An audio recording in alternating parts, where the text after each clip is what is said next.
Hello everyone. In this video, we will be talking about basic psychology for social work. Total 100 marks where 70 marks is carried by theory and 30 marks will be carrying practical. The good part is there are only 4 units in this subject and the initial 3 units are from first year of general psychology itself. So the only unit that we have to study is unit 4, which is also covered in abnormal psychology and juvenile delinquency subject. Now let's go into each unit. The first unit out of the 4, introduction to psychology. We have to define psychology at first. To define psychology, we need to understand the historical basis of it. So, in different times in the history, psychology has been defined differently. At first, in the ancient time, in the Greek, psychology was defined as study of soul. Later, it was redefined as study of mind because the term soul was very vague and it was very hard to quantify it or measure it. So we defined it as study of mind.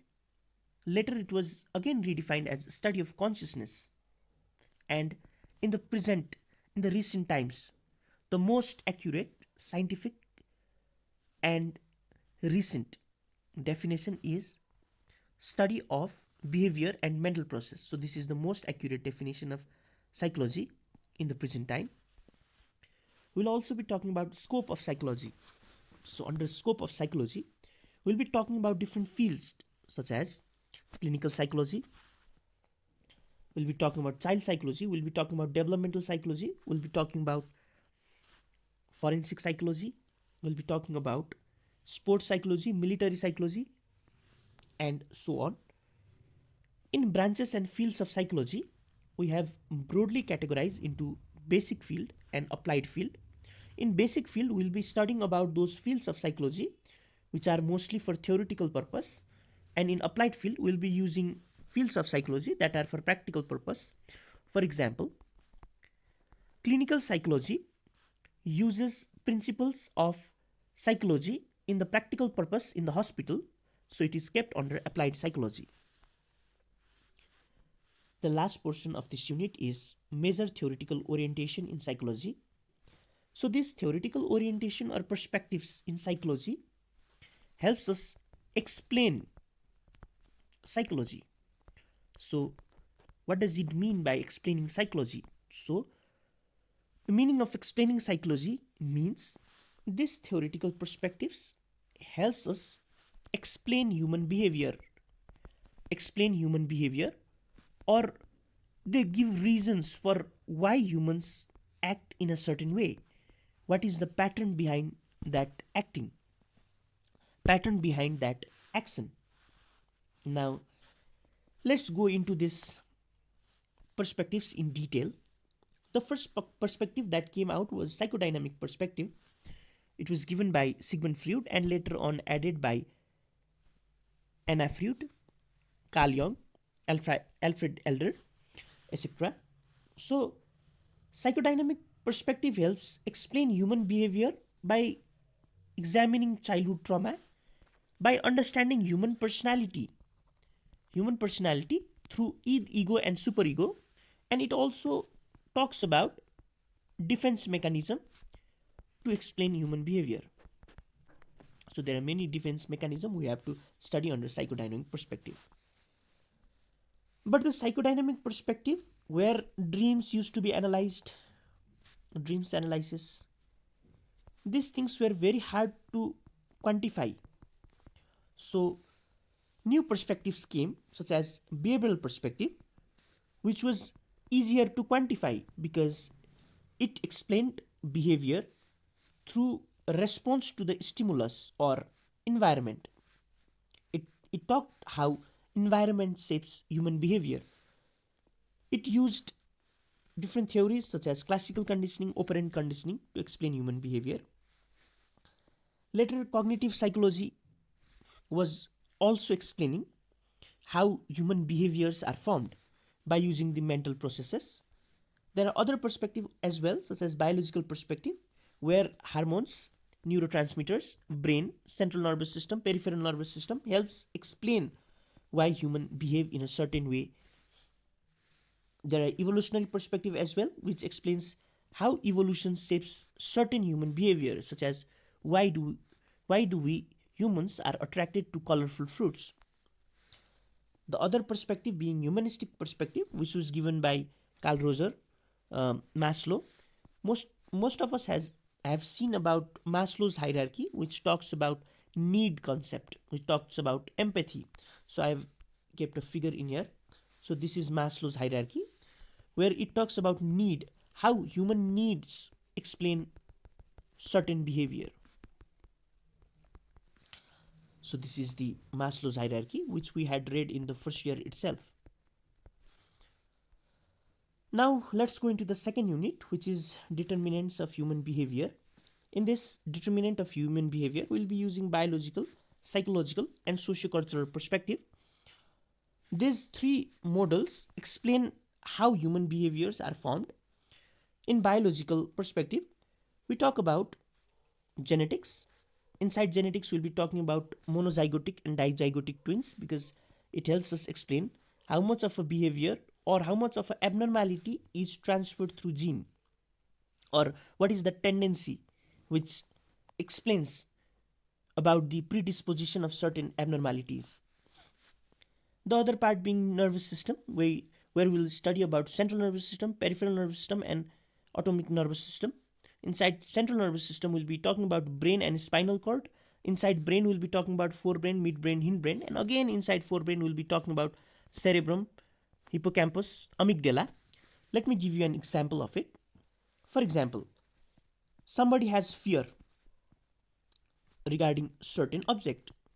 So a human behavior is seen where certain human is always afraid, is always fearful when they see certain object. Now, to explain this fear, we need to understand about the role of amygdala, because this is a part, amygdala is a part of forebrain, which is a part of a brain, which is a part of central nervous system, which is a part of nervous system, which is a part of biological system. And this fear for that object is explained through biological, which comes under this organ. So we'll be explaining using all the biological, psychological, and sociocultural perspective. Now let's go into sociocultural determinants. How human behavior is formed, we explain through family, neighborhood, school, work, norms. And in this family, neighborhood, school, work, we try to use concept of socialization, which we had read in first year in sociology, that helps us understand human behavior. Now, after this second unit, let's talk about the third unit. This third unit is completely from the first year of general psychology. Sensation and perception, the first part. Sensation is explained through ear and eye. We'll be talking about how we sense the world. And regarding perception, we'll be talking about how we perceive or interpret those things that we have sensed. We'll be understanding the difference between sensation and perception. What's our perception of the world, or simply what's our perception of perception. So we'll be talking about this. Now let's go into emotions and motivation. In emotion and motivation, we need to first of all define these terms. What is emotion? What is motivation? In order to explain and understand what is demotivation. Then we'll be talking about memory and forgetting. In memory, we'll be talking about how to make our memory strong. So this is one of the most important questions that has been asked repeatedly in the examination. We'll be talking about forgetting and theories of forgetting. So why do we forget, or let's say how do we forget? We'll be talking about through different theories, and we'll also be talking about how to memorize and how to learn better. Again, we'll be talking about intelligence, and in intelligence we'll be talking about IQ and ED. IQ being intelligent quotient, where we'll be using formula to calculate the IQ, and intellectual disability being a certain range. Like if you have IQ less than 70, then it is regarded as intellectual disability. And we have personality, values, and attitude at the last.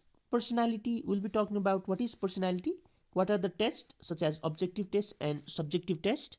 And in values and attitude, we'll be understanding its definition and difference, which has been asked many times in the exam.